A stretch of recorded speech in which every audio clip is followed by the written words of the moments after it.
श्री गणसायन में ऊर्जाओं का खेल में आप सबका स्वागत है। नमस्कार सज्जनों, मैंने पिछले वीडियो में स्वरों सांसों से संबंधित जो बात बताए थे पार्ट 1 में, तो आप उसके बारे में तो जानते ही होंगे, जो पढ़े होंगे, सुने होंगे।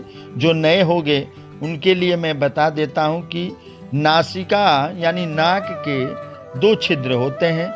बायां छिद्र को चंद्र नाड़ी और दायां छिद्र को सूर्य नाड़ी कहा जाता है। बायों को ईडा और दाहिना को पिंगला कहा जाता है। ईडा को गंगा नदी भी मानते हैं और पिंगला को जमुना नदी भी मानते हैं, क्योंकि इन नदियों के समान इनमें गुण पाए जाते हैं, इसलिए मानते हैं। इसमें कुछ रहस्य छुपा हुआ है। और जब दोनों स्वर चलने लगता है उसे सुषुम्ना नाड़ी माना जाता है, सरस्वती माना जाता है।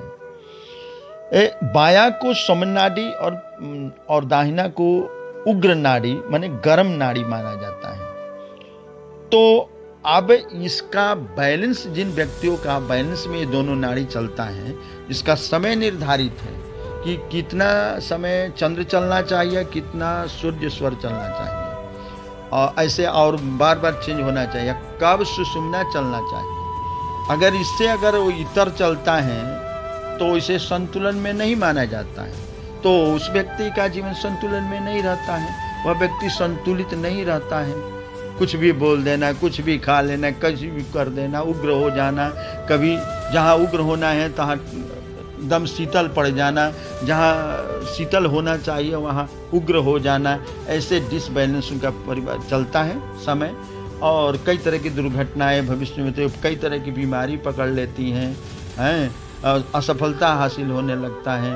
तो बड़ा संतुलन में, बड़ा इस पर ध्यान दे करके अपने कृत्रिम तरीके से इसे बैलेंस किया जा सकता है। ऋषियों, महर्षियों, जोगियों और चिकित्सकों, वैद्यों द्वारा प्राचीन काल से इसके विधा और विधियों को, तरीकों को बताया गया है कृत्रिम तरीके से बैलेंस करने का। जैसे कि प्राणायाम हमेशा करने के लिए बताया गया है, अनुलोम विलोम करने की एक्टिविटी करना, भाग दौड़ करना, एक्सरसाइज करना, खान पान ऐसे खाना, या भजन कीर्तन करना, ये संगीत गाना, या वाद्य यंत्र बजाना, या ओंकार का उच्चारण करना, या तैराकी करना। कई तरह के तरीका हैं जिससे बैलेंस में ये सब स्वर आ जाता है, और उस पर ध्यान देना और अपने को शांति में रहना, इस तरह का है। लेकिन उसमें बहुत सा मेहनत है, सीखना पड़ता है, कुछ में खर्च है, इस तरह के।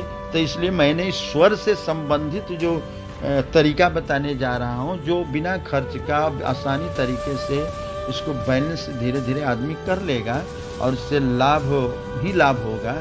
ऐसा लोग उठाते हैं लाभ, इसका अनुभव भी किया गया है। तो मैं बता देता हूँ कि कैसे, किस तरह से इसको करते हैं। अब माह में 2 तिथियां होती हैं, सभी जानते हैं।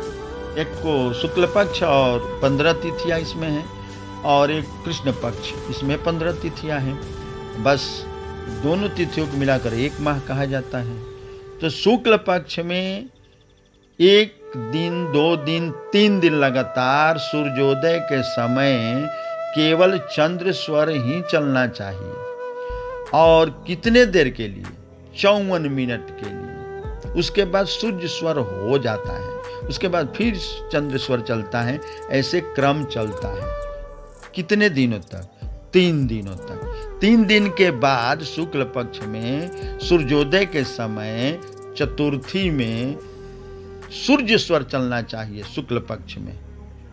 और डेली चतुर्थी, पंचमी और षष्ठी तक सूर्य स्वर ही 54 मिनट के लिए चलता है। उसके बाद से क्रम होता है चंद्र स्वर का, 54 मिनट का। इसी में सुषुम्ना भी कभी कभी आ जाती है, जैसे सूर्योदय के समय 12 बजे दिन में, और सूर्यास्त के समय 12 बजे रात को, या कभी भी आ सकता है किसी कारणवश। तो कब आता है? तो सूर्य से जब चंद्र में स्वर बदलने वाला हो और चंद्र से सूर्य बदलने वाला हो, उसका टाइम हो चुका हो, तो उसी टाइम में 4 मिनट के लिए ऐसा होता है।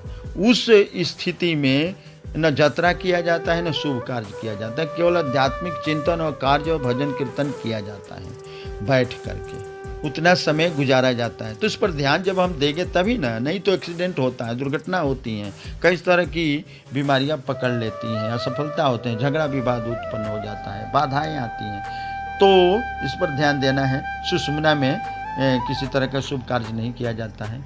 और ये सूर्य और चंद्र बैलेंस में नहीं है, उसको अलग हटाइए, बैलेंस में नहीं है, तब भी बीमारियां होती हैं। जैसे मान लीजिए कि ज़्यादा सूर्य स्वर अगर चल रहा है चंद्र के समय पर, तो रोग होगा, गैस होगा, पेट की बीमारी होगी, उग्र आदमी हो जाएगा, क्रोध बढ़ने लगेगा, सिर दर्द होगा, या किसी कार्य में असफलता है, परीक्षा में कम नंबर उठाना, फेल तक हो जाना, ऐसी तरह की कई होती हैं। ज़्यादा बैलेंस में ना हो तब। ऐसे तो सभी लोगों का पूरा बैलेंस नहीं होता है, 19-20 में सबका चलता है, लेकिन ज़्यादा अगर हो जाए, 20-30 का अंतर हो जाए, 50-75 का अंतर हो जाए, 20-40 का अंतर हो जाए बैलेंस में, मानी ज़्यादा समय तो 54 के बदला 1.5 घंटा 1-1 घंटा सूर्य चलने लगे चंद्र के समय पर, तब तो गड़बड़ है। इस पर ध्यान देना चाहिए। तो इसके लिए कई तरह के विधि बताए गए हैं। तो इन विधियों में मैं बता देता हूँ कि अगर सुबह के समय शुक्ल पक्ष में सूर्य स्वर अगर चलने लगे तो वीरासन में बैठिए आप 5 मिनट, 4 मिनट, 3 मिनट जरूर बैठिए, सुबह शाम और दोपहर को बैठिए वीरासन में, अथवा शवासन में हो जाइए, अथवा अनुलोम विलोम कीजिए आराम से गहरी सांस लेकर के, अथवा बाएं करवट न सोकर दाहिने करवट सोइए कुछ मिनटों के लिए, 4-5 मिनटों के लिए, तो वह बैलेंस में हो जाएगा और ये सूर्य स्वर चलने लगेगा। ऐसे कुछ दिनों तक इसको कीजिए कि वो आदत में हो जाए। चेंज तो तुरंत हो जाएगा, लेकिन आदत बनाने के लिए कि वो आदत बन जाए, वो छूट जाए, उसका जो अपना स्वाभाविक जो आदत है बुरा, वह ठीक हो जाए, बैलेंस हो जाए, इसलिए कुछ दिन तक ऐसा करें और देखते रहे कि कौन स्वर अपने समय पर नहीं चलता है। अब ठीक है, आगे अगले वीडियो में जो बाकी होगा मैं बताऊंगा। धन्यवाद।